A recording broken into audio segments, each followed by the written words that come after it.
12.3 내란 사태 등으로 늦어진 올해 경제정책 방향도 발표됐는데 모든 지표에 빨간불이 켜진 걸로 나타났습니다.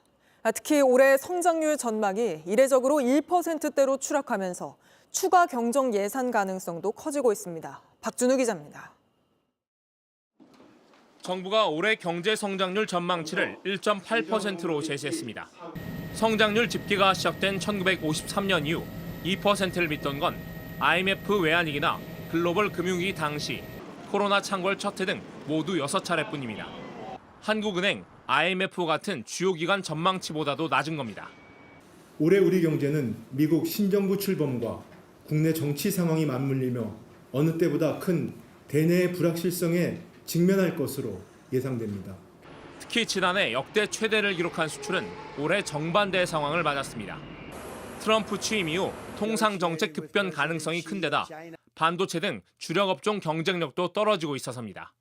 지난해 8.2% 급증한 수출은 올해 1.5% 느는데 그칠 걸로 보입니다. 수출 외에도 경제를 받쳐줄 소비나 고용 역시 회복이 쉽지 않다는 게 정부 판단입니다.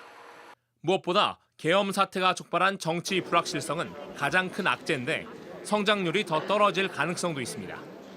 현재 상황을 의식해 정부는 85조 원 규모의 민생 예산을 상반기에만 70% 조기 집행하기로 했습니다. 최상목 경제부총리는 이례적으로 경제 정책 방향 발표와 동시에 수정 가능성도 언급했습니다. 미국 신정부 정책 전개 양상, 민생 경제 상황 등 경제 여건 전반을 1분기 중 재점검하고 필요시 추가 경기 보강 방안을 강구하겠습니다. 경우에 따라 추가 경정 예산 편성이 불가피해 보이는데 만일 새 정부가 들어설 경우 정책 방향은 또다시 달라질 가능성도 배제할 수 없습니다. JTBC 박준호입니다.